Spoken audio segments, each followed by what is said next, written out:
So Raj Kumar గారు, ఇప్పుడు మనకి తెలంగాణ గవర్నమెంట్ ఇంతకుముందు గవర్నమెంట్ చూడొచ్చు, ఇప్పుడు ప్రస్తుతం ఉన్న కాంగ్రెస్ గవర్నమెంట్ చూడొచ్చు. సో కళాకారులకి అనేది కళారంగానికి సంబంధించి గవర్నమెంట్ సపోర్ట్ అనేది తక్కువ. ఎక్కువ వాళ్ళకి ప్రోత్సాహం ఎక్కువ ఉండదు. సో ఈ గవర్నమెంట్స్ నుంచి ఎలా ఉంది మీకు పోయిన గవర్నమెంట్ నుంచి ఈ గవర్నమెంట్ నుంచి సపోర్ట్ ఏ విధంగా ఉంది?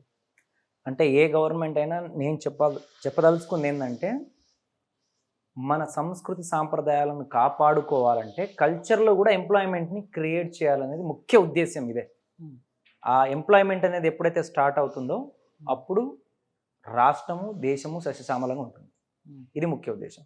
హ్మ్. సో మరి ఆ ప్రభుత్వం బాగా చేసిందా? ఈ ప్రభుత్వం బాగా చేసిందా? అంటే 2 ప్రభుత్వాలు కూడా వాళ్ళు అలానే చేసుకుంటా వస్తా ఉన్నారు. It's good.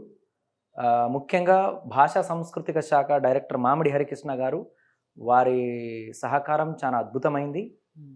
చాలామంది కళాకారులు, మనకు తెలియని కళాకారులను కూడా ఆయన వెతికి పట్టుకొని మరీ ఇంట్రడ్యూస్ చేస్తారనమాట. Hmm. So it's going good. So కళారంగానికి సంబంధించి ఇప్పుడు నాట్య కళారంగానికి మీరు ఇన్ని సంవత్సరాల నుంచి ఉన్నారు.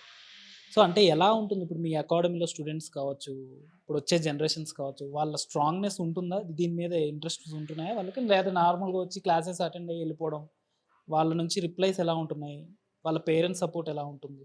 జస్ట్ లైక్ మనకు అంటే జనరల్ స్టడీస్‌ని మనం చదువుకున్నప్పుడు ఎలా అయితే ఇప్పుడు 100 మంది అంటే బీటెక్ చదివితే ఎలా ఉంటుంది? 100 మంది డిగ్రీ చదివితే ఎలా ఉంటుంది? 100 మంది ఎంబీబీఎస్ చేస్తే ఎలా ఉంటుంది? వాళ్ళ దాంట్లో అందరూ అన్నీ అవ్వలేరు. హ్మ్. So somehow some people will be change into the business. హ్మ్. ఇంకేదో ఫీల్డ్‌కి వెళ్ళిపోతా ఉంటారు. ఈ 3 ఫీల్డ్‌లో వాళ్ళు కూడా ఎలా అయితే డిఫరెంట్ దానికి వెళ్ళిపోయి కొంతమంది మాత్రమే దాన్ని అచీవ్ చేస్తారో వాళ్ళు ఉంటారు దాంట్లో. హ్మ్. సేమ్ దీంట్లో కూడా వచ్చిన వాళ్ళందరూ వస్తారు, నేర్చుకుంటారు. హ్మ్. ఎవరు దీన్ని పట్టుకొని కూర్చుంటారో వారు మాత్రమే స్టాండర్డ్‌గా దీనిలో నిలబడడానికి ప్రయత్నం చేస్తారనమాట. సేమ్ అంతే. మరి ఈ నాట్యంలో ఇప్పుడు 2 దశాబ్దాల కాలంలో దగ్గర దగ్గర 2000కు పైన మీరు అవును. ప్రదర్శనలు ఇచ్చారు. దాదాపు 27 సంవత్సరాలు. ఎలా అసలు ఇన్నాళ్ళు ఇప్పుడు ఒక వృత్తి మీద కావచ్చు, చాలామంది ఒక ఉద్యోగమే కంటిన్యూగా మనం ఉండట్లా. యెస్. 2, 3 సంవత్సరాలకి చేంజ్ అయిపోతున్నారు. అవునవును. అవును. సో, ఇప్పుడున్న జనరేషన్‌కి వాళ్ళున్న మెంటల్ ప్రెషర్స్‌కి, ఫిజికల్‌గా ఉన్న స్ట్రాంగ్‌నెస్‌కి అసలు సూట్ అవుతదంటారా? ఈ నాట్య రంగం కావచ్చు, లేకపోతే యెస్. కళారంగం అంటే కావచ్చు? సహజంగా మనకు 2 సంవత్సరాలు, 3 సంవత్సరాల్లో మార్పు జరుగుతా ఉంటుంది. జాబ్ లేదంటే అవును. కంపెనీ మారుతా ఉంటారు. జాబ్ అదే ఉంటుంది. అవును. దీంట్లో కూడా మార్పు జరుగుతా ఉందన్నమాట. ఉంటుంది. కానీ ఇష్టం లేకుండా చేస్తుంటారు చాలామంది. నో. అది మార్పు ఎలాంటిదంటే మనం అదే గదా! హ్మ్. దీంట్లో ప్రకృతి నుంచి, విశ్వం నుంచి ఆ ఈశ్వరుడు ఇచ్చే జ్ఞానం ఏందంటే, ప్రతి మార్పు నీ ఎదుగుదలకై ఉండగలగాలి.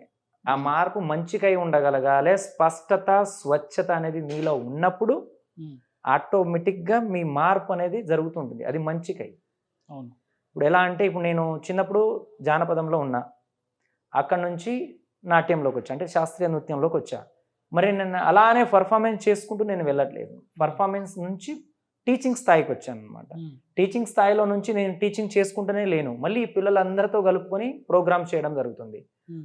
దేశ ప్రధాని ప్రోగ్రామ్స్ గూడా నేను చేసేంత స్థాయికి ఎదిగాము. హ్మ్. ఆయన ఎక్కడికైనా ఏదైనా పెద్ద పెద్ద కార్యక్రమాల్లో ఉంటే వారి ప్రోగ్రామ్స్ గూడా మేము చేస్తుంటామనమాట. ఓ రాష్ట్రపతి ప్రోగ్రామ్, ఓ సీఎం ప్రోగ్రామ్. అంటే మార్పు ఇక్కడ.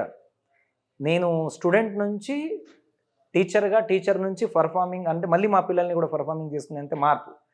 అలానే గాకుండా ఇప్పుడు నేనేంటి ఈ కల్చర్‌ని ఎలా అడాప్ట్ చేయాలి ఎడ్యుకేషన్‌లో అనే మార్పు నాలో మళ్ళీ. హ్మ్. చూడండి అంటే మార్పు. సహజ సిద్ధంగా నేను ఎంచుకున్న మార్పేందంటే మంచికై ఉండగలగాలి కాబట్టి నాలో మార్పు ఎలా అయితే జరుగుతుందో అంటే నా కార్యాచరణ కూడా అలానే జరుగుతా ఉంది. ఓకే. సో, అలా అభివృద్ధి దాంట్లో కూడా నేను చెందుతా ఉన్నా. మీరు అలానే. దేశ ప్రధాని గారు మోడీ గారి దగ్గర నుంచి కూడా మీరు ఎంతో ప్రశంసలు. ప్రశంసలు పొందారు, అవును. అభినందనలు. అలాగే మీరు నేషనల్ అవార్డ్ కూడా విన్నారు. అవును. సో, ఆ ఫీలింగ్ ఎలా ఉండిద్ది? ఒక దేశ ప్రధాని మీకు మీ గురించి మన్నన పొందడం అనేది అది చాలా గొప్ప విషయం. అది అవును. చాలా మందికి అరుదుగా దక్కే అదృష్టం. సో, మీకెలా ఉంది ఆ ఫీలింగ్ అక్కడి నుంచి? వాస్తవానికి ఏందంటే, దేశ ప్రధాని అంటే నేషనల్ అవార్డ్ వచ్చింది మన తెలంగాణ రాష్ట్రంలో హ్మ్. ముఖ్యంగా ముగ్గురు ఉస్తాదులు, మూలవాసులు. ఓకే. ఎలా అంటే, బీసీ సామాజిక వర్గానికి చెందిన ఉస్తాద్ ఒగ్గు రవి హ్మ్. మొట్టమొదటిసారిగా తెలంగాణ సాధించిన తర్వాత మా మిత్రుడు, మా మంచి మిత్రుడు తనకొచ్చింది. హ్మ్. తర్వాత బంజారా కమ్యూనిటీకి చెందిన ధరావత్ రాజ్ కుమార్ నాయక్ పేరిణి నాట్యానికి నాకిచ్చారు. హ్మ్. ఆ తర్వాత రీసెంట్‌గా మూడో ఉస్తాద్ అందే డప్పు భాస్కర్, ఓకే. ఎస్సీ సామాజిక వర్గానికి చెందిన మిత్రుడు. సో ఇక్కడ మేము నమ్ముకుంది ఏంటంటే కళని నమ్ముకున్నాం కాబట్టి ఇలా ముగ్గురు ఉస్తాదులుగా 3 నేషనల్ అవార్డ్స్ అనేది మన తెలంగాణ రాష్ట్రానికి వచ్చింది. ముందుకెళ్తా ఉన్నాం. మరి దేశ ప్రధాని పొగిడారు అంటే దాని కష్టాన్ని ఆయన గ్రహించి ఆయన పొగిడారు.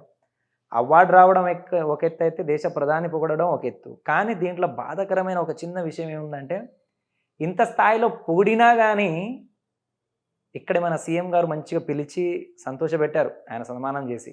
ఉమ్. కానీ ఇప్పుడు దానికి సంబంధించిన ప్రోద్బలం అనేది లేదు. ప్రోద్బలమే అంటే మా ఈ యువకులని గనక కొంచెం ప్రోత్సహిస్తే ఉమ్. మేము కూడా ఇంకా రాకెట్ లాగా ముందుకు దూసుకెళ్తాం. అవును. ఓ మంచి కొరకే, ఇంత మంచి చేస్తేనే ఈ స్థాయికి వచ్చాం, అవార్డు స్థాయి కానీ ప్రధాని మాట్లాడే స్థాయికి కానీ. మాకు ఇంకొంచెం ఆర్థిక బలము, స్థిరంగా ఉండడానికి ఒక స్థావరము, ఒక క్షేత్రాలయము అలాంటిది ఏమైనా గనక చేయగలిగితే ఇంకా అద్భుతంగా మేము ముందుకు ఏంటంటారు రావచ్చు. దీనికి పరిష్కారం ఏంటి? ఇప్పుడు చాలా ఫస్ట్ నుంచి కూడా కళారంగం మీద చిన్న చూపు అనేది ఫస్ట్ అవును. నుంచి గవర్నమెంట్స్కి ఉంది. సో గవర్నమెంట్స్ కావచ్చు, వేరే యాజమాన్యం కావచ్చు, ఎవరికైనా అవునండి. చిన్న చూపు అనేది ఉంది. ఏంటి దీని పరిష్కారం ఏంటి? ఏం చేస్తే ముందుకు వెళ్ళొచ్చు, దీని నుంచి బయటపడచ్చు? వెరీ సింపుల్ అండి. ఇప్పుడు నేను అంటే సహజంగా మేము కోరుకునేది కూడా ఒకటే. ఇప్పుడు రీసెంట్గా సీరజ్ గారు కానీ వరల్డ్ కప్ కొట్టారు. ఆయనకు ఒక 500 గజాలు జూబ్లీ హిల్స్, బంజారా హిల్స్లో ఇచ్చారు. మనీ అనౌన్స్ చేశారు, జాబ్ అనౌన్స్ చేశారు. అలా ఇలా ఒలింపిక్లో కొట్టిన వాళ్ళకి ఇచ్చారు. మరి కళారంగంలో కూడా మేము ఇంత గొప్ప స్థాయిలో నేషనల్ అవార్డు కొట్టాము, ఓ దేశ ప్రధాని మాట్లాడే స్థాయికి దిగాము. మాకు కూడా ఏదైనా అంటే ఎక్కడైనా జాగా ఇచ్చి ఒక క్షేత్రాలయం, మాకేమీ ఇల్లు కట్టించి మేము ఎంజాయ్ చేసుకోవడానికైతే కాదు. మాకు ఈ వయసులో ఎంజాయ్ చేసుకోవాల్సిన వయసులో సంస్కృతి సాంప్రదాయాలు అనుకుంటూ తిరుగుతూ ఉన్నాం కాబట్టి మాకు కొంచెం జాగను కానీ, లేదంటే కొంచెం ఆర్థిక సహాయాన్ని కానీ, లేదంటే మంచి జాబ్ కానీ ఏమైనా సహకరిస్తే తప్పకుండా మేము కూడా మన సంస్కృతి సాంప్రదాయాలను ముందు తీసుకెళ్ళడానికి, అందరికీ అర్థమయ్యేలాగా చెప్పడానికి మేము ముందుకెళ్తాము. దయచేసి ఇది ప్రభుత్వం కూడా దీన్ని తొందరగా చేయాలని మేము కోరుకుంటా ఉన్నాం. చాలామంది కళ నేర్చుకోవాలనుకుంటారు. కళ ఇప్పుడు డ్యాన్స్ అవ్వచ్చు, మ్యూజిక్ అవ్వచ్చు, చాలా రకాలుగా ఉన్నాయి నేర్చుకోవాలనుకుంటారు. ఇప్పుడు ఎగ్జాంపుల్ నన్ను తీసుకోవచ్చు. డాన్స్ నేర్చుకోవాలి, యాక్టింగ్ అనేది వేరే విషయం కావచ్చు. కానీ డాన్స్ నేర్చుకోవాలని ఎప్పటి నుంచో ఉన్నా కూడా ఆ మూమెంట్స్ అనేది అంత ఈజీగా మనకు రావు. ఏదో ఫ్రెండ్స్తో గంతులేయడం, పార్టీస్లో గంతులేయడం తప్ప మనకి అంతకు మించి రావడం లేదు. ఏంటంటారు? అంటే అది ఈజీ మోడ్లో మనం దీన్ని గ్రహించగలగడం అనేది ఎలా? విద్య ఇచ్చే గురువు నుంచి నేర్చుకోవచ్చా? లేకపోతే మనలో ఉండే ఇంట్రెస్ట్ని బట్టి వస్తుందా? ఎలా వస్తుంది ఇది అంత ఈజీగా? వాస్తవానికి ఏ విద్య అయినా గురువు నుంచి నేర్చుకుంటాము. అంటే గురు స్థానాన్ని అలా పెట్టాము కాబట్టి ముఖ్యంగా ఏంటంటే ప్రతి మనిషి కూడా చేసేది నాట్యమే, ప్రతి మనిషి కూడా చేసేది నటనే. ఉమ్. ఇప్పుడు ఒక చిన్న విషయాన్ని మన మిత్రుడికి చెప్పకూడదు మనం. అక్కడ మనం ఏం చేస్తాం? అబద్ధం ఆడేస్తాము. వానికి అర్థం కావద్దు మనం అబద్ధం ఆడుతున్నాం అనే విషయం. అది న్యాచురల్ నటన అనమాట. చాలా న్యాచురల్గా జరిగిపోయే నటన. అదే మనం కెమెరా ముందు చేస్తాం అంతే. అంటే అది నేర్చుకొని చేస్తాం, ఇక్కడేమో తెలియకుండానే చేసేస్తాం. తెలియకుండానే చేస్తాం. సో మనం ఇక్కడ పలికించే హావభావాలు కానీ, వేసే ప్రతి అడుగు కూడా నటనే, నాట్యమే. ఉమ్. కాకపోతే దానికంటూ ఒక సిస్టమ్ అనేది ఉంది కాబట్టి అది మనకి ఏదో పెద్ద ఆబ్జెక్ట్ లాగా అనిపిస్తూ ఉంటుంది. ఏదైనా సరే మన ఇష్టాన్ని బట్టి మనం నేర్చుకోవచ్చు. అది ఎంత కష్టమైన ఇష్టం ఉంటే చాలా సులువుగా నేర్చుకోవచ్చు అని నేను నమ్ముతాను.